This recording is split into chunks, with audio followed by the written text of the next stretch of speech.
We're on air. And good evening. Welcome to our second Baseball Health Network question and answer session. My name is Jim Monahan. I have with us Steve Hayward. Steve is the founder of the Baseball Health Network. How did Dr. Ahmad say we have to address you now? As the pitching of science director. And we have Eric Degatti, who is also the performance director at the Baseball Health Network. We've gotten a bunch of questions from you from a couple of surveys that we've sent out on email, so we're looking forward to this. If you're following along on Twitter tonight, you can tweet to us at Baseball Health Network, and we'll see what kind of questions we have. So, Steve, I think we want to start. So many regimen programs start with stretching. How important is stretching for an athlete? It depends on the athlete. Some athletes need to stretch more than others. Some shouldn't stretch at all. Some players already have that laxity, that extra flexibility that's actually a negative. We want to make sure that if we are stretching, that we need to be stretching, and again, certain players shouldn't go anywhere near stretching. And Eric, do you recommend an age? Like, we see some kids who are very flexible, as Steve said, almost too flexible at some point. At what point does a kid really start to have to work on stretching before he exercises?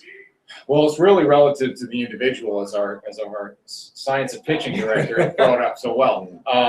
What it really comes down to is stretching and exercising. Is you have to think about it like tuning a guitar, okay? And so when you go to tune a guitar, you don't just tighten all the strings, you don't just loosen all the strings. You have to listen to each one to see if it needs tightening or loosening. And so some people don't, if you loosen them, you'll actually take them more out of tune. You'll make them worse, and you'll give them actually lack of stability. That's the one issue. And then the people that do even have stiffness, there may be a reason that stiffness is there, and that may be the only thing stabilizing your joint. So if you take someone who has a very unstable pelvis and low back as an example, and you stretch their hip flexors, you may actually destabilize them, and their hip flexors are the only thing stabilizing the pelvis. So you actually leave them more susceptible to injury because you've now created naive range of motion that they don't know what to do with. So stretching is not the catch-all that we like to think it is. That it may actually create more of an issue if we just go out and blanket stretch everything. That being said, is sometimes it's about tuning down something. If something is too high strung on a guitar, we need to tune it down so it's not so bright and it's not so loud, because that will then end up overutilizing or becoming what they call hypertonic, and they're overusing certain areas, and they need to get those to calm down, because the other side of the spectrum is people knock static stretching, and they say you should never static stretch. Well, if I have an overactive muscle that I want to get out of the way and calm down, then yeah, I actually do want to static stretch that. But there is no one answer that I should be doing it at a certain age, or I should be doing it based on something that necessarily feels tight, because there may be a reason that's tight in the first place. Steve, do you still subscribe to the theory that stretching helps prevent injury?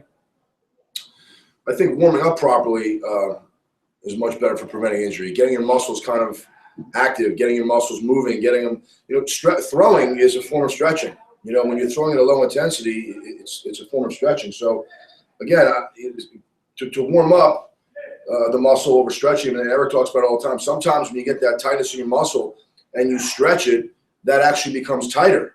So I'm more about warming up the muscle, heating the muscle up, getting the muscle hot by doing arm circles or doing some bands, some other things you can do. But stretching is not always the answer.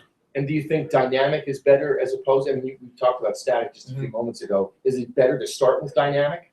It depends. And dynamic is really based on motor control. So you may think you're stretching one thing, but if I go to try to get more extension, and I'm doing some kind of stretch, and I'm getting all the extension from my low back when I'm trying to get my upper back to extend, I'm just reinforcing a compensation. So I'm just getting really good at bad movement. So I have to make sure I understand what I'm trying to do. The one thing that you do want to be able to address, and that's a huge thing, we'll address this a couple times, is imbalances, and that there is no real research that shows stretching or more mobility is going to necessarily prevent injury. There is a fair amount of research that shows if you have an imbalance beyond a certain point, there's a break point where that imbalance can lead to additional stress and shearing force on joints in certain areas that will create more of an environment that's more likely for injury. A number of questions that we've gotten here over the past couple of weeks from you through the emails that we were sending out is, at what age should young pitchers begin throwing and developing a curveball? Steve, this has been a hot button issue for quite some time with pitchers, and especially young pitchers. Sure. And in the last one, I answered the same question. The curveball has gotten a really bad rap over the years. The curveball they've tried to blame the curveball on all the injuries. And there's been a number of studies done, and not one of them has really ever definitively proven that a curveball is more dangerous than any other pitches. So the question is, when do you start throwing a curveball? I've taught kids as young as 10 years old how to throw curveballs and to develop one. That doesn't mean they're going to be throwing it in games. That doesn't mean they're throwing a live competition, but they're starting to develop and understand it because, kids are going to throw curveballs anyway. Kids are going to try with their friends to throw curveballs. So why would we not teach them the right way to do it and kind of get them to understand it and develop it? I don't believe pitchers should be throwing curveballs, until 13 or 14 years old anyway. Competitively, I believe in throwing fastballs and changeups and getting their arm strength and their arm speed consistent. But to answer the question, when a kid can control his fastball consistently, and there are 10-year-old kids out there that can do that. There's not many of them, but there are some that are out there. When you can control your fastball consistently and your body is consistent, your direction is consistent towards the plate, it's okay to start developing a curveball. And again, not necessarily to throw in a live competition, but to throw the ball and to understand it and to work on it. I think it's safe at pretty much the age of 10 years old.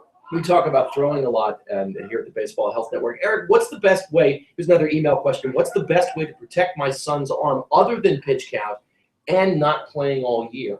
Okay. Well, understand that there's multiple facets to this whole arm injury situation. There's the history of pitching. Okay, meaning what will happen is now that it's opening day coming up in the coming weeks for travel season, and in a couple weeks after that for your rec and your little league seasons. High school seasons will open up this weekend from when we're doing this broadcast. Now, if you have not thrown a bullpen of 50-plus pitches, you can't expect to go out day one, get on a mound, and throw 65, 75, 85, even though that's, quote-unquote, the pitch count for your specific age. So pitch counts is somewhat relative to your preparation leading up to it. So there's pitching history that has a huge factor into it, and that you need to build up to whatever that pitch count may be. The second factor is we talk about all the time with pitch counts is what physical shape are you bringing to the pitch count. Steve and I use this example ad nauseum. We'll say if I have 3 kids, they're all 12 years old, they're all allowed to throw 85 pitches. One kid has built up his pitch count since December or January, gradually throwing off a mound to where they built up to 65, 75 pitches. That person may be allowed to throw that recommended pitch count. The second person maybe hasn't taken their glove out of their bag since last season in June or July, and now they're picking up a ball for the first time. They no way should be throwing up to their pitch count. They should be drastically reduced.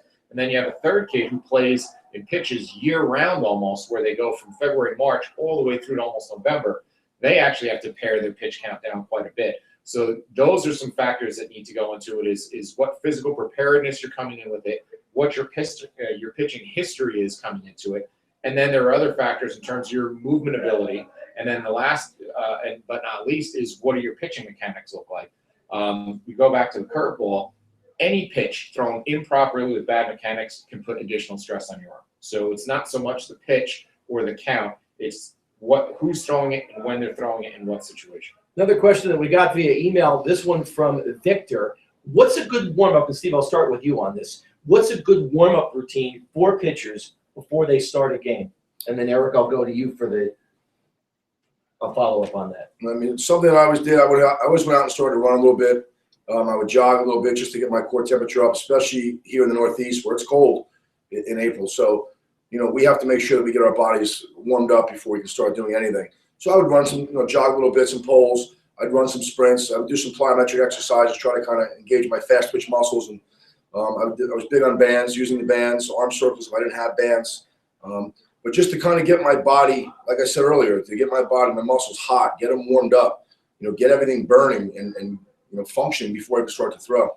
Eric, from a performance standpoint, in terms of stretching, things like that, what should a young pitcher be doing? Okay, well, we're going to look at it as 2 different levels. Okay, if we look at it at the top level, we're talking high school, college, and I have a little bit more freedom, especially since those guys are generally pitchers only more times than not. then I have a little bit more freedom and I have a little bit more time generally to get ready. So especially if I'm a starter, when we would do our pitching healthy program here, we would break the kids into 3 groups, and one group would do some foam. Everybody do some foam rolling prior to get to increase the tissue quality and circulation. And then what we do is we'd have 3 groups. One group would do a quick medicine ball circuit that they would do. The second group would go to some bands, and the third group would do a little circuit we do holding baseballs, where they just walk and do some arm swings and some arm circles and some crossovers and some things like that. And that's something that we would get done in 3-4 minute stations. So if you had 10, 12 minutes, that would be ideal. Now, for your relievers, you don't always have that ability. So you need a little bit more, so you just have to chop that down somewhat. And the other factor is if we go down to the bottom end, we had a great question. Steve and I got to speak at a Little League last week, and they said, okay, well, I have to warm a kid up, and I don't have a whole heck of a lot of time because the kid I'm warming up is also my second baseman, right? So what do I do? Well, here's the mistake that gets made at the younger levels is you're going to take that kid, you're going to say, hey, go warm up on the side in the bullpen. Well, who's going to go and catch him? The kid who's sitting on the bench, who's usually not that good of a catcher. So what do we have happen? He goes out there. This kid's never had a mask on before in his life or ever held a catcher's mitt. He's throwing, and half the time is spent chasing the ball down the side of the field or bouncing around it, and you probably get 5-6 throws in if you're lucky. What could be better served, if you want to really loosen him up, is I'll send him with a bucket into the batting cage if there's some netting, and say, you're going to take the ball, you're going to take the bucket, and you're just going to shuffle and throw, and we're going to get 30 throws in the same time when you get you to get 5 or 6 if you had a catcher, and that's going to be much better served because he's going to be able to get about 10 or 12 throws once he gets in the game. So the younger pitchers, send him with a bucket into the batting cage and have him just shuffle and throw 20, 30 throws into a net. So they don't have to worry about a target and they don't have to worry about a catcher chasing the ball the whole time. I think we've probably addressed this already tonight, but Vince asked, how many pitches should a 12 or 13-year-old throw in a week or a month during the season? Again, it all depends on what he's conditioned to throw.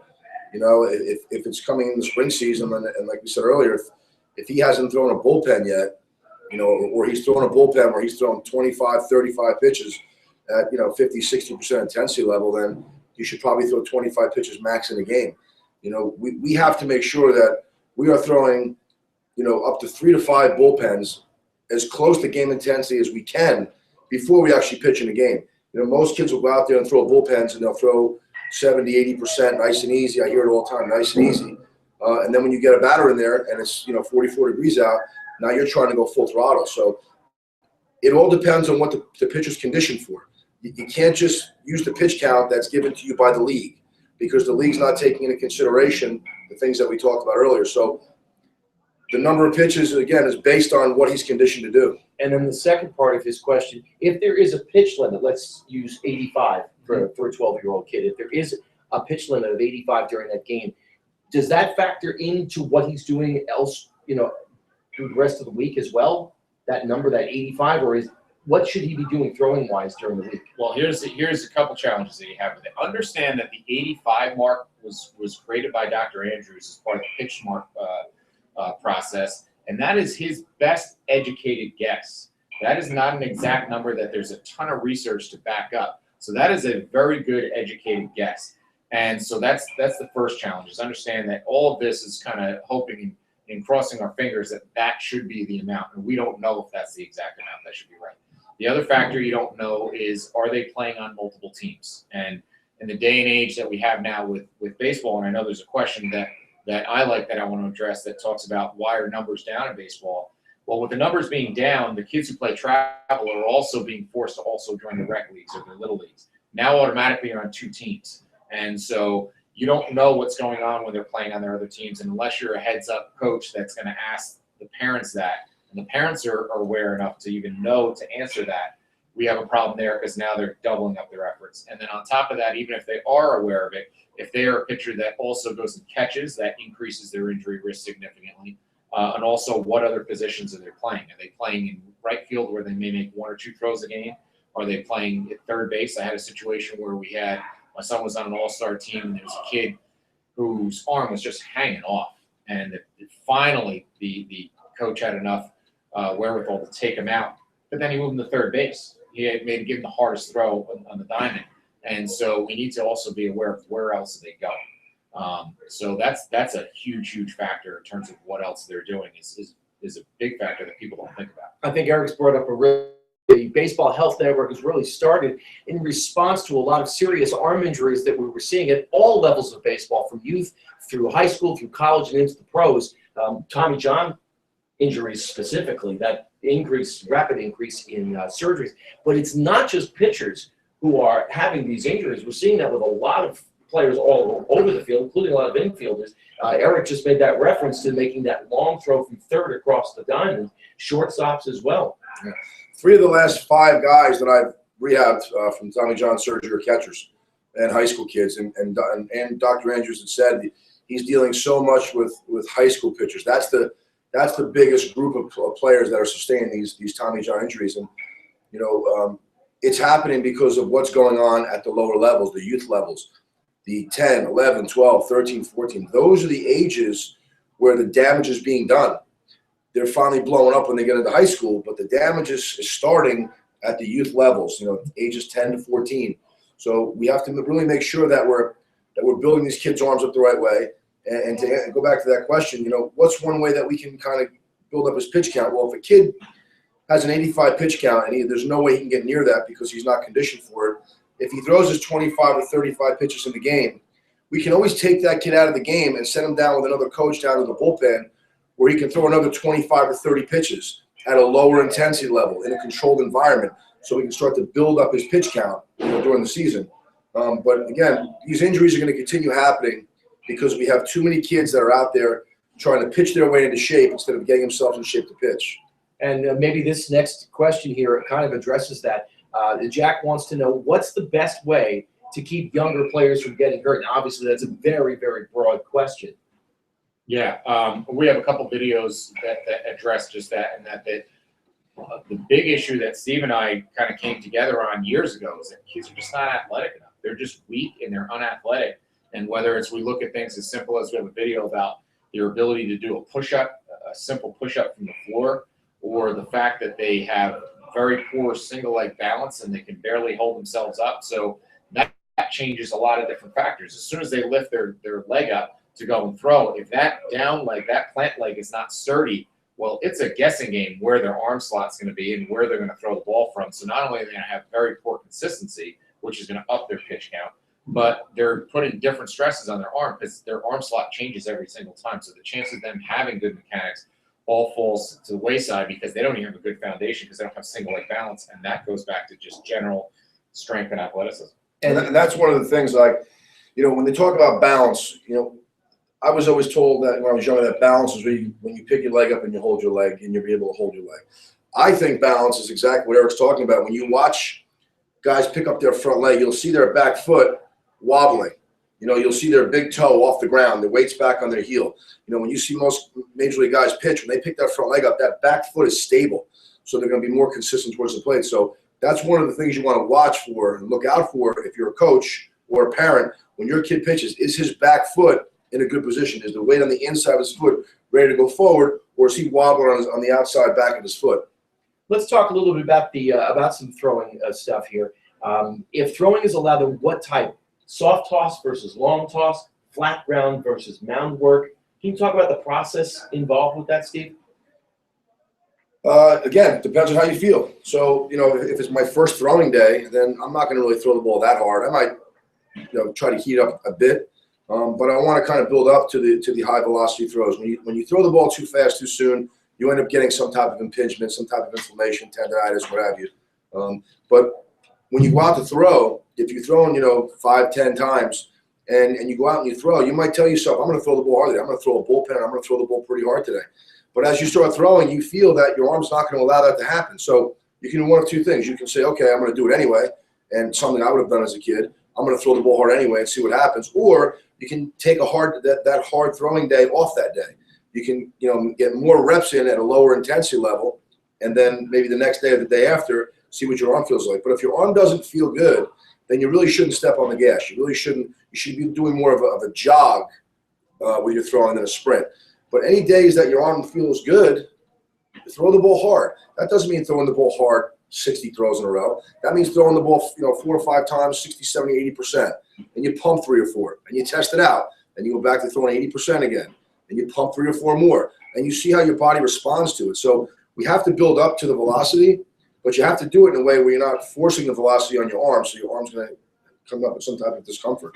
Eric, staying with this question, from a physical standpoint, what is the difference on a young pitcher, flat ground versus being on a mound and throwing on a downward plane? Well, it really goes back to what Steve's talking about, is moderating intensity. Okay, you're obviously going to have more intensity coming downhill, coming off a mound. But all of this, if we take a step back, is if you think about all the muscles that are involved in throwing, from your bottom of your foot all the way out to your fingertips, is that if you think of it from just an exercise standpoint, if we're going to start a workout routine and all we did was very light, casual exercise, we'd have some baseline level of fitness, but we would have no ability or base to say we can go out and just go out all out and sprint, okay? Because we haven't prepared for that. At the same time, if all we did was sprint hard and just go 100% and just pedal to the metal all the time, eventually you're going to burn yourself out. So if you look at it, pitching's no different than any other physical activity. You have to moderate your intensity accordingly to say, if we look at 100% intensity in weight training, it's being able to lift something one time. So if you had your 1 rep maximum in a bench press, and you say that's the most I can lift once, you probably wouldn't want to do that every single day. All right, eventually you're going to cause breakdown, and at the very least, you're not going to get any stronger doing that all the time. You need to do some moderate to moderately high to some low to fluctuate that, so you create a training response. And the same thing goes with throwing. If all I did was 30% of my maximum all the time, I'm never going to get any stronger. So I have to let it go, like Steve says sometimes, but I have to moderate that by also having some lighter days that I'm not burning myself out. Our next question that was sent in via email came from Kirk. What are key points with regard to proper throwing mechanics that you want to teach a player? Let's start with a basic kid who's maybe 8 or 9 years old, coming to baseball for the first time. And one of the things that I know that I see a lot, Steve, is a kid who comes around the ball. You'll see them almost like a cut fastball type of thing. That's their natural throwing motion. So where would you start with a kid like that? You start playing catch with a kid, the first thing you look at is the spin on the ball. That's the one thing that I need. I look at his feet, make sure he's stepping straight. But the spin of the ball tells you a lot. Like you said, a lot of kids do work around the ball. Most of the times it's because of the way they're holding it. Most kids will have their thumb on the side of the ball instead of in the middle. If your thumb's in the middle, it keeps the ball centered between these 2 fingers, and it's easier to stay through the center. When your thumb is up on the side of the ball, then you have a tendency to work around it. But certainly starting at the feet. Are they stepping straight? Are their hips lined up when they throw the ball? Are their shoulders lined up? Are they looking towards the target? And, watching their arm action. Those are the things that you want to look for. Is his arm coming down and back and up and smooth out in front? Or is his arm flying all over the place? Is his head flying all over the place? So the more movement, the more problems. Whether you're pitching, fielding, hitting, the more your body moves in different directions, the more problems you're going to have. So simplifying the throwing, have your kids turn sideways. If I'm throwing the ball that way, I'm turning my body sideways. I'm lining up. And as I get a little with older kids and more advanced kids, then you want to teach them to close up their front arm more to create more power. But I'm not all about teaching kids power at a young age. I don't think it's that important at all. I think teaching control and consistency is the most important. But it starts in the feet. Everything's got to be in a straight line. The feet, the hips, the shoulders should line up. The arm action should be nice and smooth and clean. And, they should be staying through the ball. The gloves should stay in front of their body so they're going out through the ball. When they start pulling off their front arm, then they start working around the ball. Their forearm flies out to the side. We have more issues with the shoulder and elbow. So keeping everything tight, and I don't mean tight, physically tight, keeping everything close together and going in a straight line is what you want to see your kids do. And, Eric, when I saw Kirk's question at first and then listening to Steve's answer, there's a video that you guys did a while back that's on the Baseball Health Network website, baseballhealthnetwork.com, showing how a simple push-up can really give you a good indication of what a kid's mechanics are going to be like. You're not going to get so much of an indication of his mechanics, but what you're going to get is some insight into is there's a communication that happens when I go to throw a ball from the bottom of my foot all the way out to my hand, and that your muscles, everything that's in between those 2 points, should act like the spokes on a bicycle wheel. They should dissipate the force across the whole spectrum of muscles that you have. If not, if you have where you're just trying to muscle it from one area, well, it'd be like having some spokes that are too tight and some that are too loose. You're going to put additional stress on the rim in this case being the elbow or the shoulder joint. And so the big thing is we need to make sure that you dissipate that force and it comes from the floor, and then this is the tail of the whip. this is where all the force comes from. And then the other video that plays into what Steve was talking about is Doug talks about for his fastball consistency using his step throw and just stepping in line, is that being able to have everything go towards your target. The more things that are going outside away from your target, you have two issues. Well, once I start getting outside, if as Steve said, the head goes here, the only way I don't completely tip over is that I extend my arm out further to keep my balance, and that's going to put more stress there. That's number one. Number two, in terms of velocity, if you and I were to go in a race and we're trying to run, the fastest distance between 2 points is not here. So all the extra energy that's being expended outwards and around here and not toward your target, whether you're throwing a fastball or I'm just throwing the ball from short to first, the more energy out means the less energy through the ball, more stress into your joints, and less velocity on your throw. And the Doug that Eric just referenced is Doug Sinelli, is another one of the principals of the Baseball Health Network, along with Eric, Steve, and Dr. Chris Ahmad from the Yankees. And a little bit later on, while we're doing this video chat, we'll tell you there's a lot of great content on the Baseball Health Network website, free and premium content. We'll tell you how you can save on our premium memberships, whether monthly or yearly, a little bit later on this evening. Steve, another question. This one comes from Tom. What's the best way to educate parents and players on the reality of how many players, and we see this a lot, are going to get to play in college? Never mind professionally, just getting to the collegiate level. Well, the reality is, look at the numbers. 6% of high school baseball players in the U.S. play college baseball. 6%. That's from the lowest level college team to the best team in the country. So, right there, that tells you, there's not many kids that get that opportunity. As far as going on, and some of those, when you're talking about Division III to Division I, the top half of 1% play Division I, and then it trickles down to Division II and Division III. And while I'm on that, let me just say this to people: if you have kids that are possible college players, don't get so caught up in the Roman numerals 1, 2, and 3. There are too many people out there that, it's all about D1, and they think that it's almost like it's not a good thing if they're a Division II or Division III player. When again, 6% of the kids are playing college baseball. But I think sometimes people get caught up in Division I, Division II, Division III, and kids would much more prefer to go to a Division I school where they're really not going to play all that much, if they play at all, where they can go to a Division II or III program and play all the time. So the percentages don't lie. Again, so I think it's 6.4%, I think, to be exact, of kids that actually play college baseball. And Eric, I think this question from Lillian kind of follows up. What kind of support can I provide to my son to improve performance and enjoy baseball in high school? Because you see that pressure of, like Steve just said, that Division I prospect type of thing. Just allowing a child to relax and enjoy the game. Yeah, and the major delusion is with parents, I hear them along the fence, they'll say, oh, you get a full ride. The reality is, and Steve can speak to this even better, is there's very few baseball players that get a full ride. A full ride is 65%, essentially. There are no full rides in baseball. Yeah, so if you think you're going to go and just be able to drop your kid off in freshman orientation and never get out your checkbook, it's not going to happen regardless of how good your son is at baseball.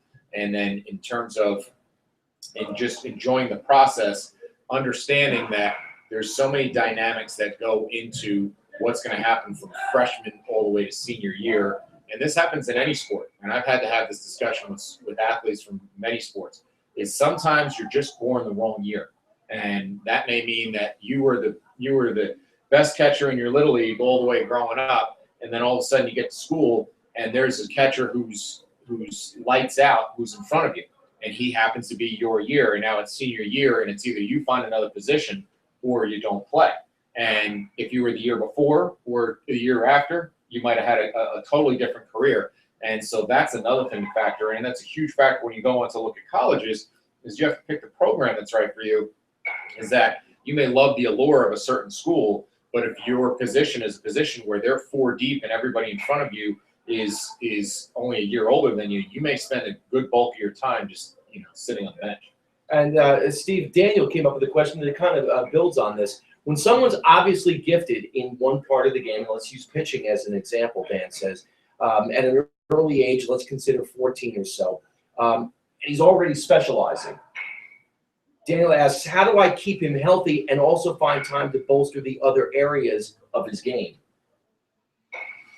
It happened to me. My junior in high school, I went from being a guy that batted third and fourth on all the teams I played on up to that point. And my junior in high school, they said, "Okay, you're just going to pitch." We had played at St. Joe's High School. We had enough good players. We ended up winning the county tournament that year. But we had enough guys that could hit. They told me just focus on pitching. So, as much as I didn't want to hear that, I wanted to still hit. But that's what the team needed. So I did. I focused on pitching, and it actually helped me with my pitching because I was able to focus my attention to my pitching. My starts on Monday, my throwing days on Tuesday, my recovery days, all those things, I was able to focus more on that. As a 14-year-old kid, there's a chance that you might go into high school and be able to play a position. So you got to do what you got to do, whether that's, taking your kid out to take BP and, flipping him soft toss and doing whatever it takes to keep that other skill, functioning until maybe the summertime. Maybe he's not going to hit on a spring team. He's going to hit on a summer team. But, sometimes, the team needs you to do something specific, and it doesn't necessarily fit what you want to do. But as a team player, you have to do what's best for the team, and sometimes that means you're not getting your way. And kind of continuing this, Eric, Bob wants to know, with the growing body of evidence opposing early sports specialization, at what age would you endorse an athlete to start focusing on just one sport?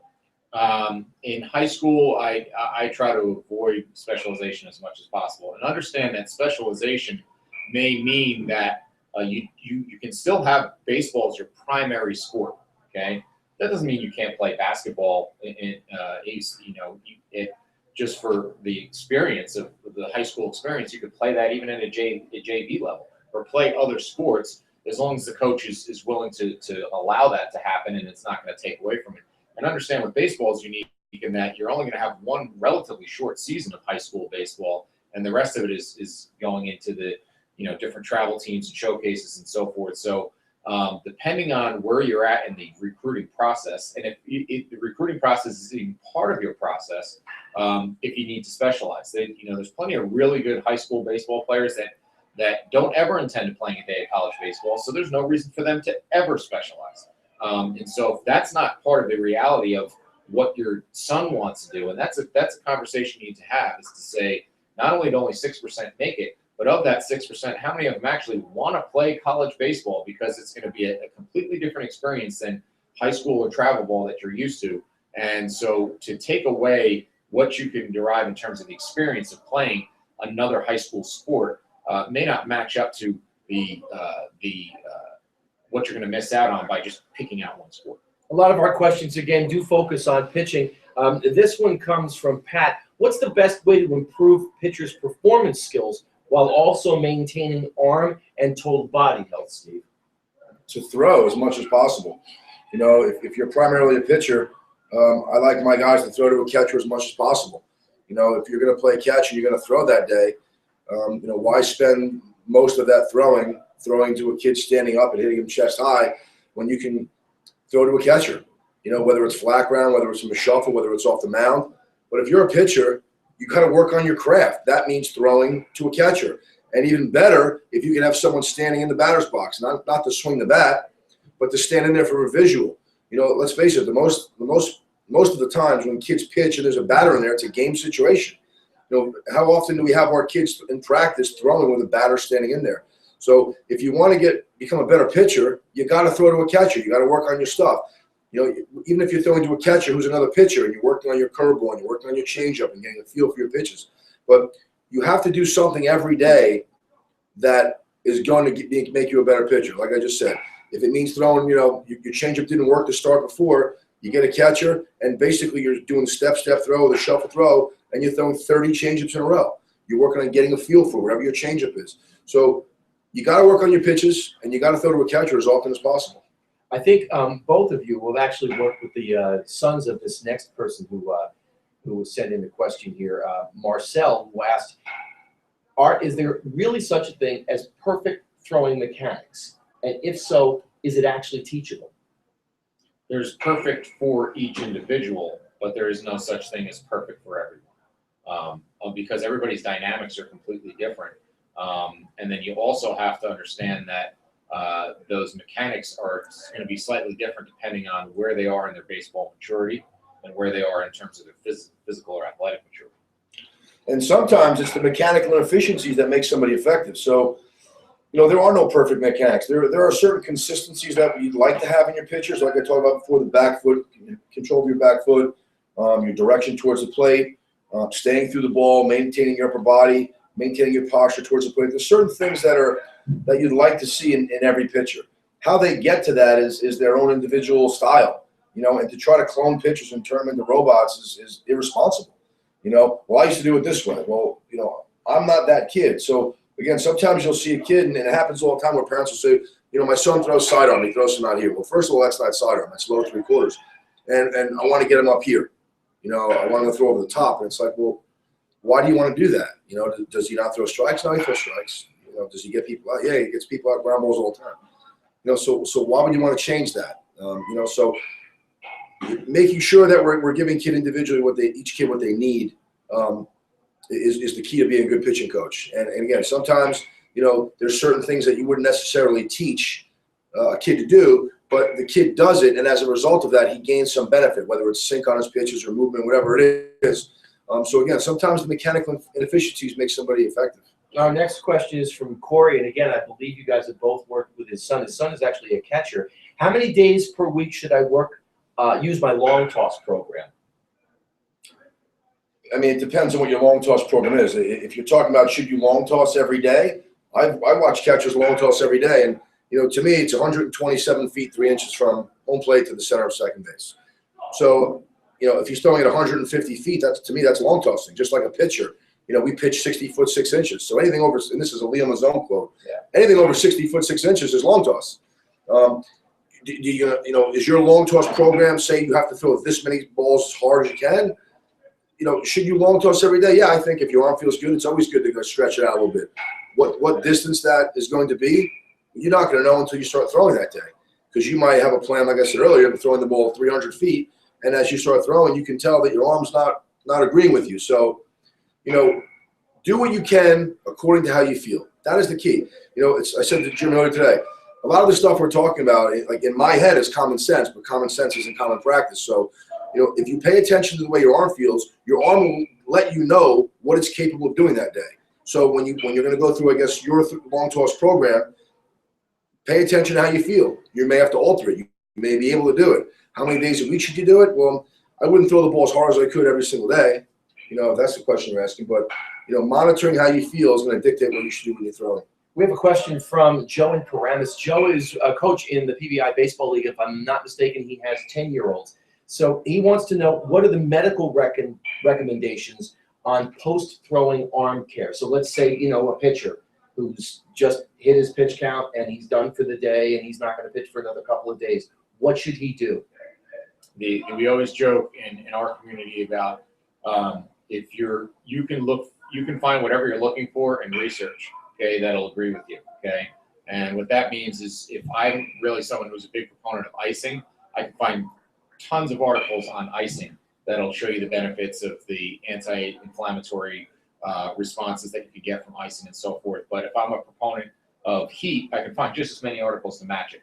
And so Steve talks all the time about how when he iced, he never felt better throwing, but Doug always did. So there's two guys who are just within our circle here that had two completely different responses. So there really can't be one medical response in terms of everybody should do this and then this and then this and then this in terms of the recovery. The one thing we do say is that if you've had an intense bout of throwing, that you can't do another intense bout immediately after. Just like I said, if you had an intense bout of any exercise for one area of your body, there's no way you're going to be able to go back and hit that same intensity and volume again shortly thereafter. You're going to have to build back over time before you're ready to throw again. We've talked a little bit about this through the course of the evening so far on this latest Q&A session. I think, Eric, you had made mention of the fact that as the numbers get a little bit smaller, as you get older in baseball and fewer kids are playing, kids playing on more than one team, baseball's a long season, whether it's the 162-game season at the major league level or even just a high school season, which could be 25 games or so. Nick wants to know, how do you stay healthy through such a long, high, demanding schedule and season? As far as your arm goes, you pay attention to it. You stay ahead of the injuries. You stay ahead of the discomforts that you're feeling. When you feel something in your body, you tend to it. How you tend to it, it depends on where you're hurting. But you're going to deal with discomforts. You're going to deal with ailments throughout the season. I mean, it's impossible not to feel something. But what you do to address it is the key to staying healthy, and that's kind of the reason I came up with this whole baseball health network, is to teach you people how to do that. And it's all based on an individual basis. What you're feeling, what do you do next? But little things: getting the right rest, sleeping the right way, eating the right way. Doing the right things for your body. Your body's only going to give the output that it's capable of. So if you're staying up late, you're eating, you're stopping by drive-through windows, you're sitting on the couch playing video games, there's a really good chance you're probably going to break down before another kid that's doing the right things. And again, it is a long season, especially if you're playing spring, summer, fall. But just being smart about it, not jumping on a team that's playing 70 games in 73 days in the summertime. There are teams out there that are playing. There are teams out there of 10, 11, 12-year-old kids that are playing almost the equivalent of games that major leaguers play in little kid bodies, and they're trying to match these game totals. So it's not about playing a million games. It's about getting more practice and development in than it is playing games. I think back to a conversation that I had with an orthopedic surgeon a number of years ago, who said that he didn't believe that kids should pitch. Just didn't believe it at all, wouldn't let his own kids pitch. And we have a question here. Is there an age that a child should be before he begins to pitch? Absolutely not. Pitching when you're at a younger age is just throwing. And can you just throw it consistently to a target, which in this case is a catcher behind the plate. And anybody who's coach at the youth level can tell you, when you throw a batting practice, is not every kid is roping every ball through the outfield, that you're trying to throw it right down the middle, and you're lucky if they're hitting it. So if you can get a kid to just consistently throw it right down the middle, the difference between throwing and pitching is that they're not going to generate that much velocity. They're not going to be coming hard off the mound. They're not going to be doing anything other than just having a catch with the catcher at that young age. So there's really nothing that's unsafe about that if you teach it the right way. It's no less safe than any other sporting endeavor. So that's kind of a silly thing to say. It's just being able to throw properly, and that's what we always say is the foundation for everything. Is can you just simply throw a baseball properly and have a catch? Paul has a good question here. We can train players for the physical training and preparation to play and succeed in baseball, but how can we mentally prepare and train these players? Steve?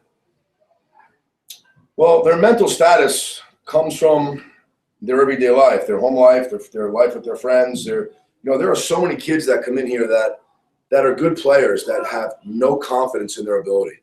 There's such a decline in resiliency in players. This youth movement, these kids are 10, 12, 14. So many of these kids, if they're not successful right away, there's no resiliency, there's no fight, there's no drive to become better like kids 10 or 12 years ago. Mentally, that's the biggest thing that we deal with here. I mean, I feel like a psychologist half the time, because you're trying to pump people up. I had a player, a college player, a Division I college player, who came in on last Thursday, who hit a bunch of home runs last year. He's being seen by a lot of scouts are checking him out. He came through the door. He's this big, massive guy, and I said, "Do you really think there's something wrong with your swing? Last year you hit your first home run in the second game of the year. This year you're at game 15. You haven't hit a home run yet. You don't think it's a mental thing you're going through?" And he said, "I don't know." So I basically said, "Well, it is a mental thing. You're doubting yourself right now." And I got a text today that his first at bat the next day, he hit a 2-run home run to take the lead in the first inning. So a lot of this is it's the 6 inches between their head that's the problem. And sometimes we're not qualified to. I don't have that type of degree to help some of these kids, because there's just such a lack of confidence and drive for them to become better players. But it's the toughest thing that you deal with. It's making these kids realize what they're capable of, and that's the bottom line. I don't need kids to do more than they're capable of, but certainly watching kids do less than they're capable of is unacceptable. You want kids to at least give themselves the benefit of the doubt and at least understand what they are capable of doing and expecting nothing less. And Eric, I'll ask the same question of you, coming from the angle that you have with this. Well, there's the toughest thing about baseball, and I know there's a point that we're going to bring up as far as declining numbers at the youth level, is that understanding and appreciating what Steve's hit on, is that baseball, I always say every time I've coached kids, is explain that baseball is a game of mistakes. every single pitch there's a mistake being made.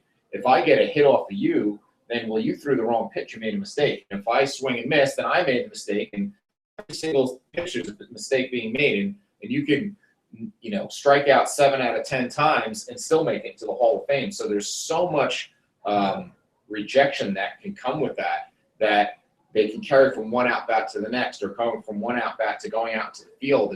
And there's just such a lack of success that comes with baseball that if you can't deal with that fact, and unfortunately, as Steve alluded to, we're in a generation where people have gotten trophies just for mom and dad filling out a registration form.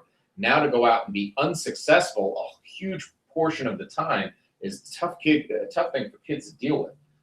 And then you talk about our numbers declining at the youth level. Well, there's a lot of different reasons for that. But if you look at it, one of the big divides that I've seen over the last 5 years is as travel ball has grown, you now have a huge divide. On our recreation teams or our little league teams, you have 2 kids. You have the travel kid who plays on multiple teams.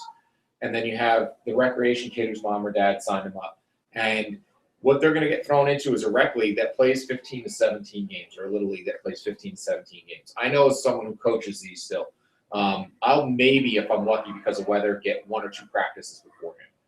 The only time that these kids who are non-travel players pull their bat and ball out of the bag is when they show up for a game. Dad's not having to catch them. Their friends certainly aren't going out and playing a pickup game at the field. So now what happens is they get there. Because I have travel kids as half the team, I can't stick this unprepared rec player at third base or second base or shortstop, because there's a high chance that he could get really hurt if one of these kids with a $300 bat turns on one, and I have a risk of injury there. So I have to stick him out in a safer spot. So now this poor kid's relegated to right field, left field. He hasn't caught a ball other than the 5 minutes maybe I get on the field before we play. So there's no chance if he ever does get a ball hit to him that he's ever going to catch it. So now he's going to make any errors to any balls that are hit to him. If I get 10 minutes to batting practice before we go on the field, that I'm lucky that I have access to the cage. So he has no shot of hitting a ball either, especially when he's facing a travel pitcher who's throwing 50, 60 miles an hour at him from 46 or 50 feet away. So now he's going to show up, get stuck in right field for 3 innings. He's going to make an error, and he's going to strike out 2 or 3 times. And he wants to know, how soon can I sign up for lacrosse? Okay? And that's a big failure we've made, because we're playing so many games and we don't practice. And in baseball, you only get better from practice. And even if you do practice a lot, you're going to fail a lot. And that takes time to teach. And so that's why our numbers are really dwindling. When we talk about the mental aspect, that's why we're losing kids from baseball. I think David Wells was a big proponent of saying, you have to be able to have no fear of failing. If you have a fear of failure in baseball, like Eric just said, when do I sign up for lacrosse? Not that there isn't failure in other sports, but baseball is just, you hit 300, you failed 70% of the time. Fail 70% of the time for 10 years, then you make a lot of money, and people start talking about Cooperstown. Yeah. And listen, expectations that you have for yourself. Like, a lot of kids will go up to home plate and their goal is to get a hit. Well, like we just said, 3 out of 10 times you're not going to get that hit. So, having unrealistic expectations going up to home plate is another thing why these kids are having these mental issues. If you go up to home plate, your goal should be to hit the ball hard. If you hit the ball hard and somebody makes a play on you, you're not going to be happy about it, but at least you've achieved your goal. Your goal is to make solid contact. But joining a sport where there is so much failure, which is what makes baseball fun. To me, it's the borderline of succeeding and failing. That's what's fun about it. If you were successful all the time, it wouldn't be as fun. So I think going into the game, setting realistic expectations for yourself, understanding you're going to make errors, you're going to make bad throws. It's how you recover from those mistakes that determine what type of player you're going to be. There's a really good question here, and Eric, I'll start with you on this. This is from Andy. What's the best way to help a 13-year-old player adjust to using a bat with a -3 drop, which is a league requirement for where I guess this boy's playing, after using a -10 bat the previous 2 years in Little League? Well, there's lots that come with that huge, colossal jump from playing Little League, especially, which is 46 and 60, to now where you're at 60 and 90. Yeah, it sounds as if this boy has not made that intermediate. Yeah, field, and 50, if you've 70. only played Little League and now you're going up to the big field, you feel like you need a cab to get to first base and a relay throw from third base. So there's a huge part of it where they have not yet grown into the field. And I remember sitting with my son when he was 12, and he was going to be making the big jump onto the big field the following year. We were at a Yankee game, and I said, "See those dimensions? Same dimensions you're playing on next year." And it's very overwhelming. And so if you can make an intermediate jump like they have, 50-70 with Cal Ripken and a lot of travel leagues is a good intermediate. Some even do a little bit more, where I've seen where they'll do 53 and 75. And then also with the bats, to go from a -10, a lot of leagues will allow you to go to -5 when you're 13. So check your bat rules. You can go to -5, and you don't have to go to -3 until you're 14. So I would double check that. And then there's the physical maturity that you need to develop, and that's just a matter of building up strength. And the problem is at 12, 13 years old, there's such a curve where you have some kids who still have high squeaky voices, and you have other kids that are now shaving twice a day. That's going to have a different effect on each player. And so obviously those kids who are the more slow developers, they're going to be much more challenged. And that's where we see a lot of the injuries and the challenges come from. We're coming near the end of the hour, and I do want to remind you that we have some information coming up for you on how you can save on our monthly or yearly premium memberships that we'll give you here. Our website is baseballhealthnetwork.com. There's a lot of free content there, but also some outstanding premium content as well. Steve, let me throw this question to you. This is from Anonymous. Should a player be restricted from playing the field, say their regular position like shortstop, the day after pitching? Well, how much did he pitch? You know, he threw 75 pitches, and you might say, well, that's not that many pitches. Well, it is that many pitches if he's throwing balls left and right, hitting the backstop, struggling, falling all over the place. That 75 pitches could feel like 150 to his arm. So again, it's all relative to how he feels.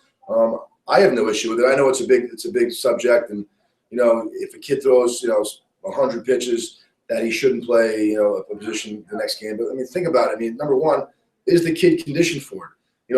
I coached at St. Joe's High School, where we had kids that were big, strong, athletic, in shape, ready to go kids. So it depends on the kid. How many throws is he going to really have to make, from third base if he's a 16, 17-year-old kid?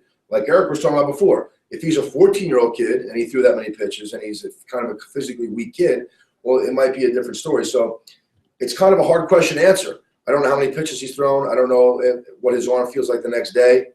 Some kids can throw 75 pitches in a game and feel great the next day.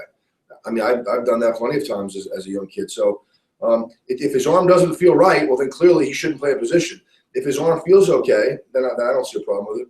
The one thing you do have to watch is not so much game situations, because as Steve said, you may only make half a dozen or a dozen throws at most, is practice. Okay, and so you get a kid who threw the day before, now you have practice the next day, or he just threw his bullpen, but he's also a shortstop or third baseman. And now coach, he's upset because we had a lousy fielding day in our last game this past weekend. So we're going to do infield for 2 hours. And so now, on top of the 45 pitches he threw in his bullpen, he's made 75 throws from third base, and we're not factoring that in. Or we're working on outfield for 2 hours, and everybody's throwing every fly ball they're catching in at a high velocity. We have to understand in practice the amount of volume that we're putting into kids as well. We've talked a lot about training in this Q&A session here. And Steve, this one from Paul, what's your opinion of off-season training? And how do you juggle that off-season training? Let's say baseball is your primary sport, and you want to do your off-season training. How do you juggle that with playing some other sports, which is something that we advocate here at the Baseball Health Network, being a more well-rounded athlete? Well, if you're playing basketball, it's the wintertime, you're getting ready for the spring season. I mean, you could throw into a net. You can do it in your garage. Some people have them in their basement. You can even do it outside. It's cold outside. It's 40 degrees. You can throw in 40-degree weather. I mean, I played half my college career in 40-degree weather. But yeah, you can do your throwing, and you can do a lot of the other things that the body stuff that we talk about on the website. You can do those things in the middle of doing another sport. You don't have to do it every single day. If I'm on a throwing program and I'm a pitcher trying to get ready for the spring season, if I'm throwing a baseball 3 days a week, during basketball season, then that should be sufficient. And again, working slow, building our way up, and eventually throwing the ball hard. But if I had 15 feet from the front of my garage to the back of my garage, and there was a net in there, I could certainly shuffle and throw the ball, as hard as I could possibly throw it. when I was conditioned for it. But you could certainly figure out ways to work it out. I'm not a big fan of this. You shut your baseball down for 3 or 4 months. I've read the doctors that have said that, and we've talked about it a number of times. You can be a baseball player that can throw year round. You can throw a day or two a week if you had big workloads in the previous seasons. But you can absolutely figure out ways, especially here in the Northeast where it's cold out. We have to be a little more innovative to get it done. But you can certainly maintain your arm. You can get your swings in. You can do the things that you have to do around the other sports you're playing. And Eric, a number of questions that we've received here, they're on a number of these pages here, deal with weight training and how much kids should be lifting weights. And some of them are age specific. Some of the questions here are not. Do you have any guidelines that you can recommend for players and parents? First is, and to just parlay off of what Steve said, any sport, you're going to benefit from being stronger, more functional, and more athletic. I don't care what sport it is, okay? So any sport, the stronger, more athletic, and functional you are, it's going to transcend through all of those. Movement is transcendent to everything. The second piece of that is, well, how do I get stronger? Training for strength is just, we take a step back. As you challenge yourself, your body says, oh my gosh, I don't know what you just did. But if you're going to keep doing that, I have to get stronger and I have to get more fit. So sometimes that could be just done with body weight. And other times you need to add some additional load. And there's no research anywhere. There's actually another study that just came out that all of the taboo that surrounded weight training, as far as it'll stunt your growth and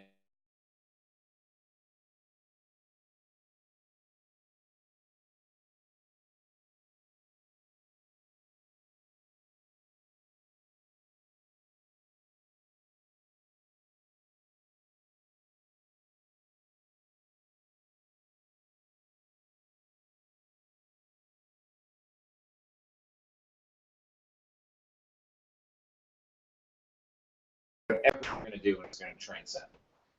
Here's another question, and I know, Steve, this is one that you really wanted to make sure we addressed in this Q&A session here. Why can't anyone who is heavily involved in sport provide honest and direct answers to questions asked regarding baseball training and operations? Every answer is so simple and no meat is ever provided. Anyone that can answer that question and say, this is what you should do for your baseball training without having seen you, without knowing your history, without knowing your physical maturity, is an irresponsible trainer. There is no training program that you can just put out there and say every person should do this exact program. There are certain things, movements and exercises that most people should do. There are certain body parts that are more demanding than others, especially when it comes to pitching. Talking about your lower body, your legs. But the old thought, just do squats and long toss and you're good. That's like the thing you hear all the time. And squats are good and long toss is good, but that's not it. There's a lot more that goes into developing a training program based on each individual player. And Eric can certainly answer this better than I can. But when I saw that question, I get where you're coming from. You want a specific way for us to tell you what to do, but without knowing you, without knowing what your history and your physical makeup, it's really hard to do that, because we might give you certain exercises that you might think are getting you stronger, and they might be getting your biceps stronger, but they might be affecting your shoulder or your elbow. So, I would defer to Eric to finish the answer, but there's no one way to train every single player. Yeah, and Steve said it's irresponsible if we just say this is the program that everyone should do. There are some tenets that are carry over to everything, and then there's also within your scope of practice. As I hear this, constantly with skill instructors trying to be trainers or trainers trying to be skill instructors. I have the unique ability that I've been around some brilliant coaches, whether it's just sitting in and watching Steve instruct or Doug or any of the coaches that I'm lucky enough to be around. And by no means am I going to go hang a shingle and become a baseball instructor right now. I can coach my son, help out with my son's 12U team, but I'm not trying to be a baseball instructor, nor should your baseball instructor try to be a trainer. I've had clients that come in and they say, well, I was doing these exercises, I was doing this. Well, who gave you that? Well, my martial arts instructor. Well, I'll tell you what, I won't teach you how to fight. Have him not teach you how to work out. And so we need to understand we have to stay kind of within our scope as well, and that if you have one person, as Steve said, that says, I got everything you need from soup to nuts, be very, very cautious of what they're trying to sell you. One of the things here, it's not actually a question, more a tip, who said It comes from Gordon. You should set up a Twitter feed that shows 20 to 40 videos of tips on arm care, weight exercises, and things like that. And we actually do have a lot of that information available as free content on our website at baseballhealthnetwork.com. We also have our Facebook page and Twitter as well, where you can check out a lot of this. And we also have 2 special offers going on today, actually through April 4th. If you're watching this tonight, which is March 28th, as we're doing this live, we'll be doing this until April 4th, which is the full opening day of baseball. There's a game the night before, but for all intents and purposes, that is opening day, with a discount on our monthly and our yearly memberships. And there are 2 promo codes that you can find: BHNYR50, that would be the yearly, and BHNMO50 for the monthly. And it's 50% off both of the yearly or the monthly premium accounts. And I think you're going to find a wealth of information that's available, whether it's videos from Steve, Eric, Dr. Amato has some great content on there, as well as Doug Sinello, who we've referenced here before. And that's capital letters. Yes. All capital letters in that code. And yeah, and as we get these questions in, we're creating more and more content. We're basically, we put out what we know we wanted people to see and to hear. But these questions are also great for us because we know now more content that people are looking for and more answers, and it's going to be a continual process building this website and answering people's questions and creating things that are going to help you. So, I really hope that people take the time to go on the website and check it out, and to know that we're going to continue this march through. We're going to have a positive impact on the injury epidemic. If more people educate themselves on this stuff, and more people are vigilant and doing the things that they need to be doing, and making sure that the right people know where your kid is physically, then we're going to have a good run at this. But we want to make sure that if there's any other questions that you have for us, we will certainly answer them. And hopefully you go check the website out. BaseballHealthNetwork.com. You can email us info@BaseballHealthNetwork.com. We're also on Facebook and Twitter at Baseball Health Network. Any closing comments from you, Eric? Well, we've also added a widget onto our website where you can ask the experts at any time. It'll be a pop-up that'll come on when you go onto BaseballHealthNetwork.com. That's an email that goes directly to us that we'll answer you via email within 48 hours. So take advantage of that at any time. So if you didn't get a chance to get your question in for tonight, send those questions along, and there's a good chance that'll turn into a video as well. And we thank you for spending this past hour with us here at the Baseball Health Network. On behalf of Eric DeGotti and Steve Hayward, I'm Jim Monahan.